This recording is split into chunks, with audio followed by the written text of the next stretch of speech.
Hello and a very warm welcome everyone to EWJ podcast, where we sit with educators across the globe to discuss up-to-date approaches of the theme in focus, followed by some actionable teaching strategies, tips, and secret of the trade that will be inspiring for the listeners and help them to enhance their teaching and learning experience. Your today's host is Maria Zahir, and in this episode, we are talking about rigor in online assessments with Ian Cawley. Hi, Ian. How are you today? Hello, Maria. I'm absolutely fine, thank you. How are you? Thank you. It's a nice, beautiful day today. But be like clouds here, Ian. I know you don't like it at that end, don't you? Well, do you know what? We have a beautiful sunny day here in the UK as well, although it's about 0 degrees. So I think Oh, it's a bit wow. hotter with you. It is though. But we love the clouds here. So we literally deprived of them. So it's a nice cloudy day for us Oh, here. lovely. Right. Thank you for joining us, Ian. We're really My pleasure. honored to have you at our platform. No, Um, it's always a pleasure to speak to you, Maria. You know that. Thank you so much, Ian.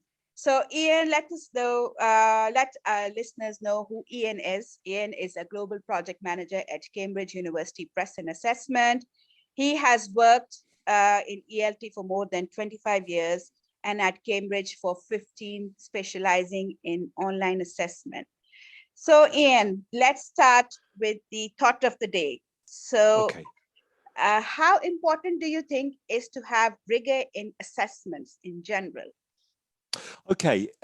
Well, it's extremely important, Maria, and it's important for a number of reasons. Mhm. And to explain this, I want to tell you a little bit about a model that we use here at Cambridge Mhm. called the VRIP model, which stands for validity, reliability, impact, and practicality. And what this model does, and I'll explain what each of the elements does, is ensure that all the exams are delivered in a rigorous way, and also the exams are fair to all candidates and reliable to all candidates. And I think those are really important elements when we think about assessments, not only online assessments, but also paper-based assessments. True. Yeah. And just to tell you a little bit more about what I mean. So by validity, we mean, is the assessment valid? Is it doing what we want it to do? Now, that might seem obvious, but it's really important when you design an assessment, especially an online assessment, that we think about the reasons behind the assessment. What are we trying to do? Is it simply a placement test, placing students on a course of study? Or is it something that's going to be used perhaps as a way of determining whether they should progress on their course or even graduate from their course? And thinking about that really affects how you design the assessment. True. And Yeah. then the next thing, of course, is reliability. And by that, we mean, first of all, is it fair to all candidates? So everybody taking the test, do they get a fair opportunity? And by being fair to all candidates, we need to think about the candidates themselves, their backgrounds, which part of the world they're coming from, etc. And Yeah. also making sure that candidates with special needs, perhaps they have sight or hearing impairment, are not in any way do not in any way find the assessment to be too difficult for them. So it has to be fair to everyone. And also, probably the most important and also the most difficult part of reliability is to determine that the test will always perform in the same way. So if you take the test today and I take the test tomorrow, do we have the same experience, the same testing experience? Does everything work in the right way? And are the results that we get fair? And Yes. then going on from that, thinking about the impact of the exam. So thinking about how it's going to be used or how the results are going to be used. And that's really important as well. And then finally, and I think probably the most difficult aspect for an online test is practicality. How is the test going to be delivered? How long is it going to be? How quickly do you need the results? the reporting, etc. So I think these 4 elements, validity, reliability, impact, and practicality, are something that we need to consider for all assessments. But in particular, we need to think about them, in the case of online assessments. I couldn't agree more, Ian, because these are the main factors that I think makes an assessment more valuable, and if the results are more genuine in that sense, isn't it? Yeah, that's absolutely the case, because here at Cambridge, because we have so many candidates taking the same exam, like for example, it's taken by nearly 4 million candidates all over the world. We have to ensure that all of those candidates have exactly the same opportunity to do well in the test and the same testing experience. So think about it this way. I've been to inspect many exams, and students always tell me that they find the listening part of the exam the most difficult. So if you're in an exam room and you've got lots of noise outside, let's say there are roadworks outside, Yeah, or perhaps the audio quality is not very good, these are the kinds of things which will really affect the candidates. And if one group of candidates are in a room with lots of noise or bad audio quality, and other candidates are in a room and they have a really nice seamless experience with great audio, yeah, then that's not fair. It's not yeah. fair for those 2 different groups. Everybody must be treated in the same way. Definitely, yes. Not even the quality of the audio, even the hardware that is used. I have come across some of the test takers who complained about the poor hardware quality when they went for the listening Yeah. assessments. The Oh yeah, audios were, yeah, so absolutely. yes, the speakers were very outdated and things like that. So then we don't Yeah, expect a good result out of that, don't we? So it's a whole package that needs to be yeah, considered around the yeah, you're framework right, that you you're just right. mentioned earlier, isn't it? Yeah, and hardware is a really interesting point actually that you make there, Maria, because um, we often have issues with not only the hardware that students use, but also the internet connectivity they have. Yeah, So, for example, you need to make sure that everybody's computer that they're using is going to be able to deal with the test, and so that everybody has the same experience, so that the headphones that they're using are of the same quality, that the computer doesn't crash.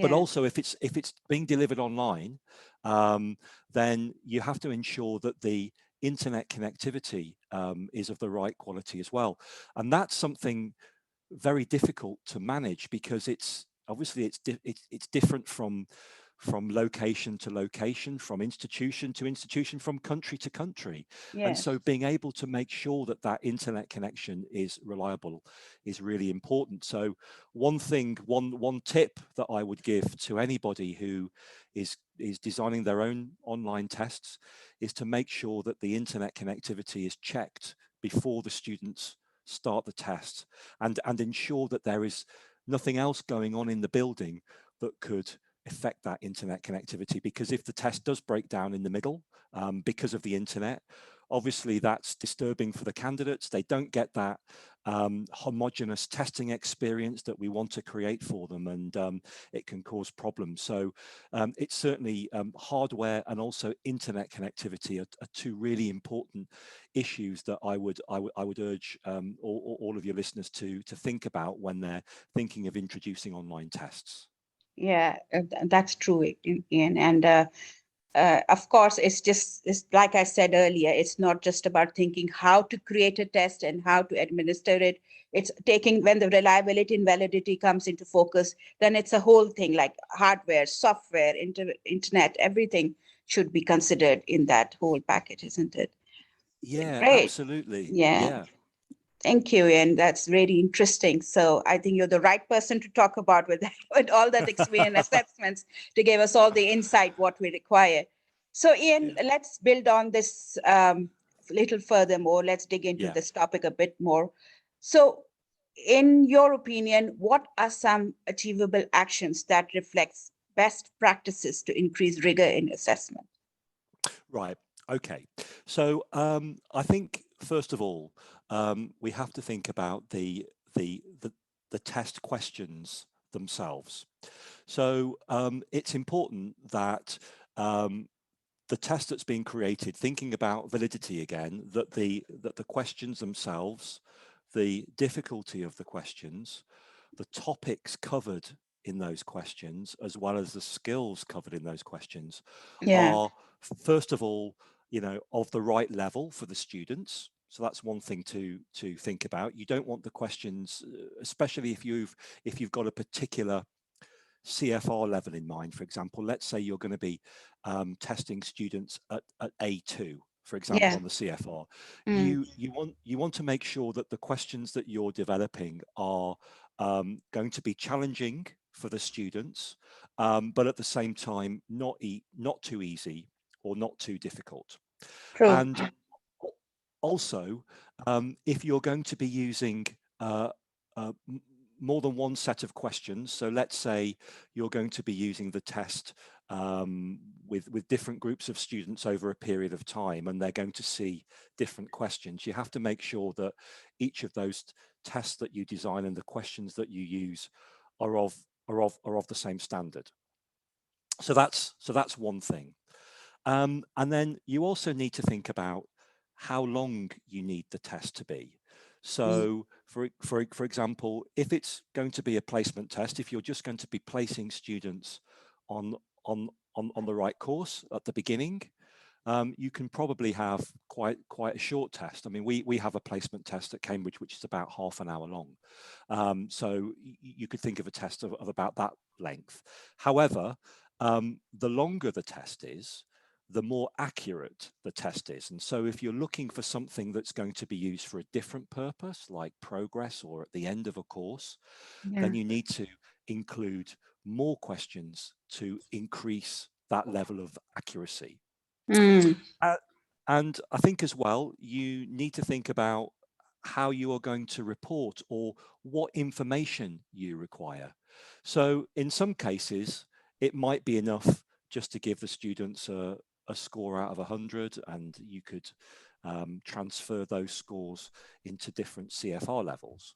Or it might be that you want more information about the student's performance, about more diagnostic feedback about what they're good at, what they're not so good at, and you yeah, need to build that into it.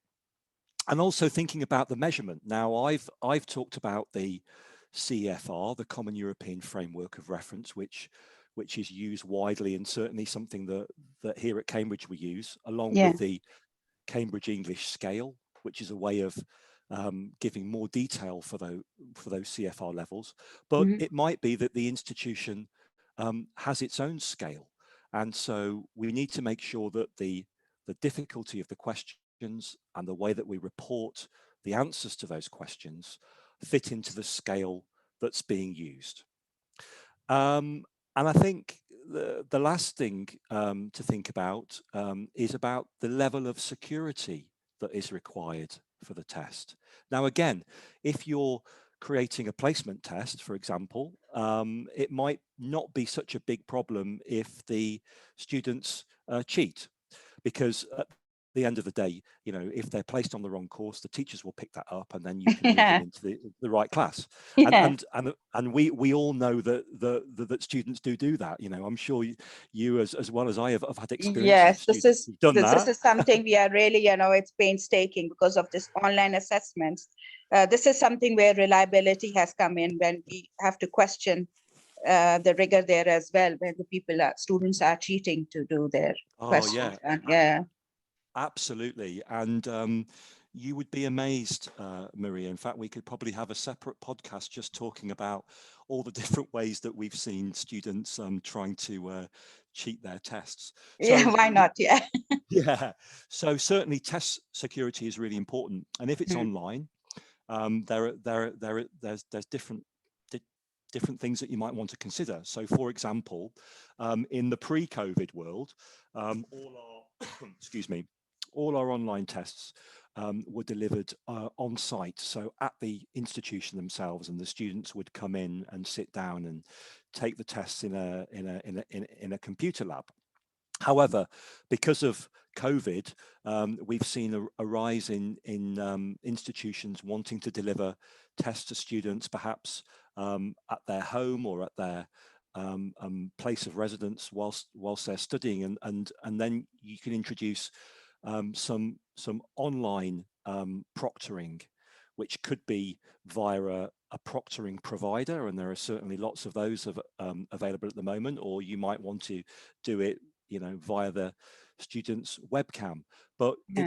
it's really important, I think, that students know or understand that the importance of them, taking the test seriously, not trying to cheat. At the end of the day, the only people that they're going to be cheating are themselves, but we have to be vigilant, because, as we've said before, it's something that always happens. True, that is, yeah. The more there's the benefit of using online and internet and resources of technology being modernized. There are still some, cons and pros to everything, isn't it? Like, so we try to control as much as we can, but some things are just inevitable, aren't they? No, that's right, and I think that's why, lots of institutions still prefer to use paper exams, because it's something familiar to them.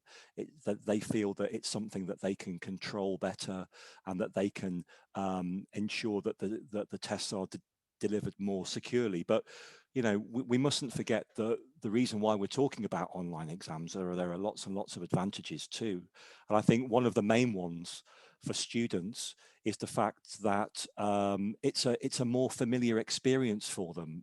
Today, we all do pretty much everything online, and if students are taking an online test, if they're answering questions on screen, if they're using the keyboard, if they're wearing their headphones, this is a very familiar process for them, and makes them feel more comfortable when they're taking the test. And if the students are feeling more comfortable and perhaps more motivated, then they have a much better opportunity of doing well. Yeah, and as well, let's get back to the thought of Ian when you said the longer the test will be, the more reliable we'll have Yes, the results. But yes, I beg to disagree with this, because there's a limit of span of concentration. The longer, especially for the less proficient test takers, like we went back to CFR level A2, yeah, or even A2, even B1, they have very less span of concentration while listening. So if we yeah, increase the audio to a longer length, more than 3 minutes, I have noticed, I don't know, that my students lack the concentration span around that audio, and they yeah, tend to have more mistakes in their test if yeah, it's longer than that. yeah. Yeah, you raise a very good point, Maria, and perhaps I didn't explain myself as well as I could have done. I agree that certainly lower level students, and you mentioned students at A2 and B1, but lower level students can't process the same volume of information in a second or foreign language, and you know if I reflect back on Cambridge exams again, Yeah. you'll see that the exams that we have at the lower levels, so things like Key, which is an A2 level exam, or Preliminary, which is a B1 exam, Yes. are much shorter than the Mm, higher level exams. yeah. But I guess what I mean is that um, even by constricting the amount of time that students have, depending on their level, I still think that you need to include enough questions to make sure that you've given them the opportunity to do well, and also have gained enough information in order to give them a grade. So I completely agree with what you're True. saying.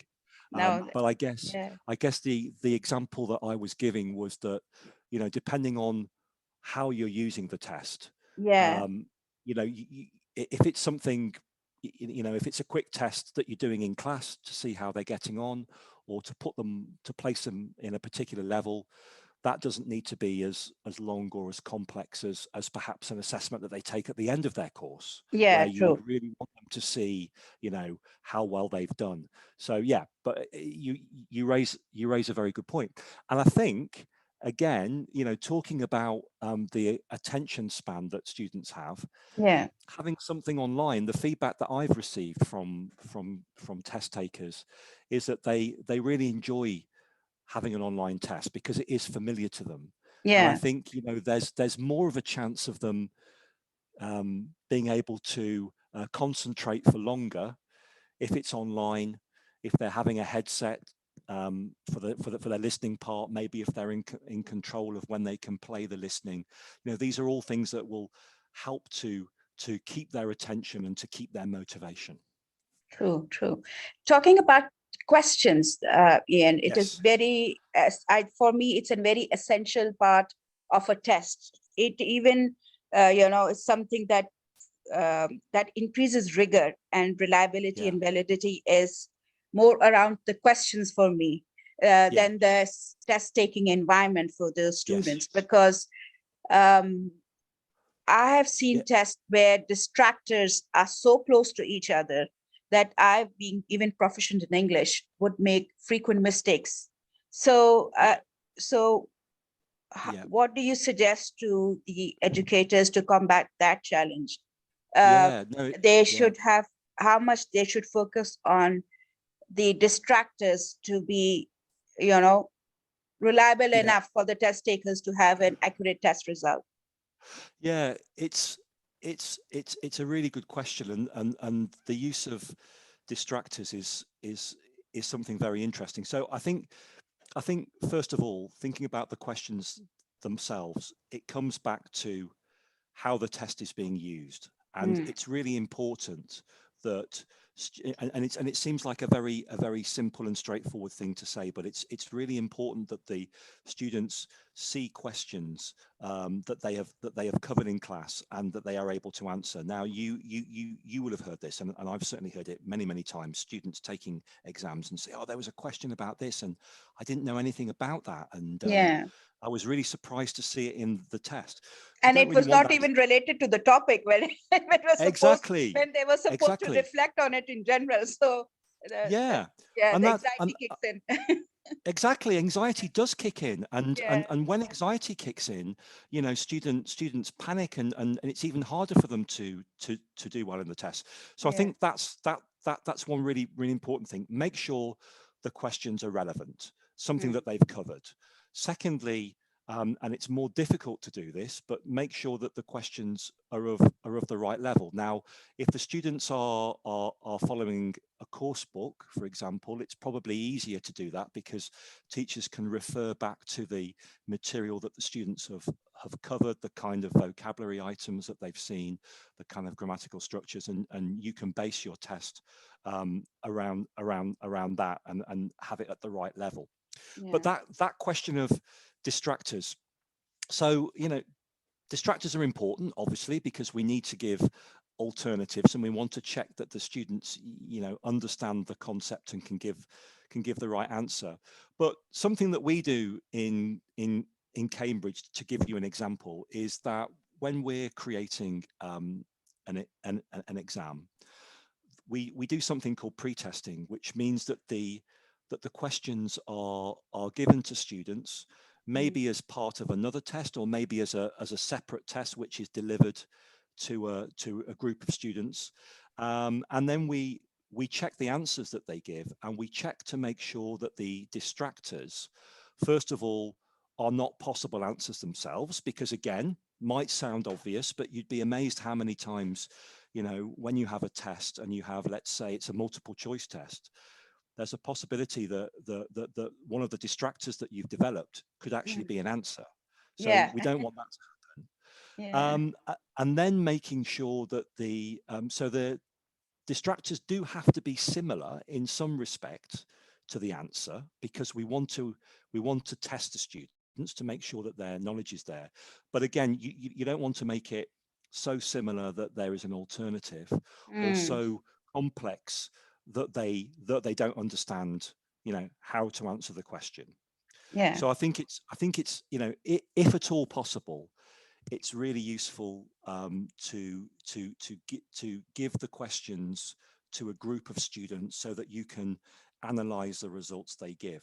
And even if you've developed a test and you're using it, you know, as part of your studies, it's really important that you get feedback from the students and you look at their results and see if you can find any patterns. So if lots of students are getting a particular question wrong and they're getting that question wrong in the same way, then, you know, I would suggest that there is an issue with the distractors that you've put into the question, or maybe the question itself is not clear to the students. It's not Yeah. clear what they have to do. So you have to be really careful, and it is to a certain degree a science to get that right. Now I know, you know, that many of our listeners aren't going to have the resources available to do a kind of complete analysis of the questions and the answers that students give. So I think, you know, back to my point of having a look at the test, looking at the way that students answer it, thinking about the questions that students always get right or always get wrong. Are there any patterns that you can see? Are the questions too easy? Are they too difficult? Are the distractors too close to the real answer? Could they be an alternative answer themselves? Yeah. Or are they too complex for the students to understand? So there's a lot to think about. True. It's like constantly reflecting and revising and checking with the feedback and the results. So it's like, you know, joining the dots from each way. And I think, do you agree with the fact with repeating the test again and again because it produced enough results, or do you think it's always good to change some of the questions and go back to revising some elements Well, that were required?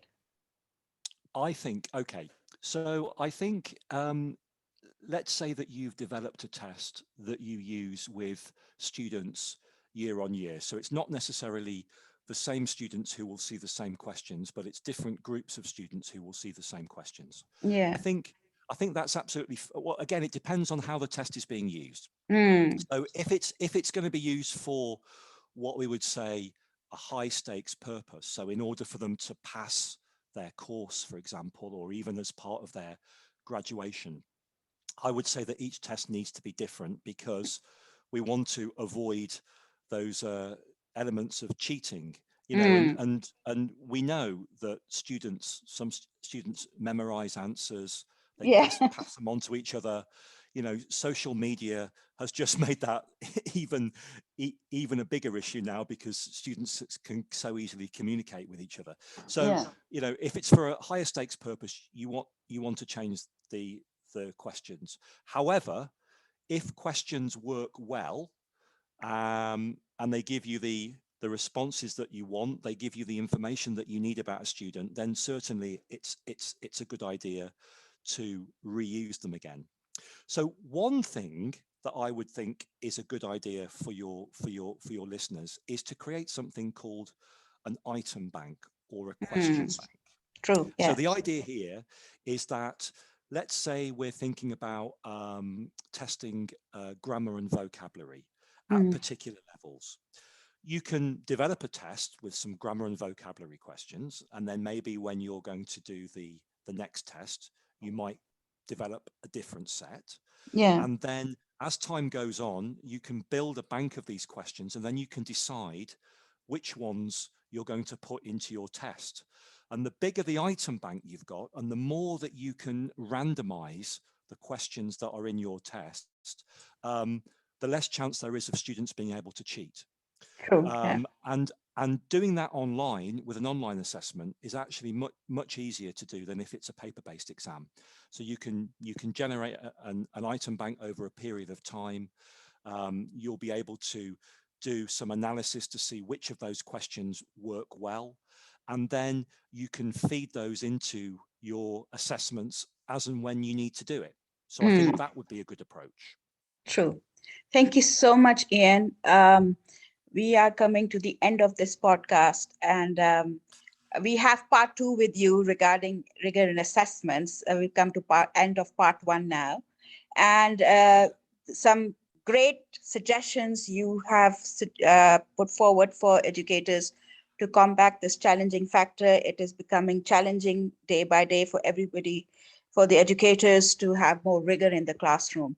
But it was very insightful, and we learned a lot about how to increase rigor in online assessments. Thank you so much, Ian, for sitting with us today, and we look forward to have a second episode with you soon. Thank you very much, Maria, and my pleasure.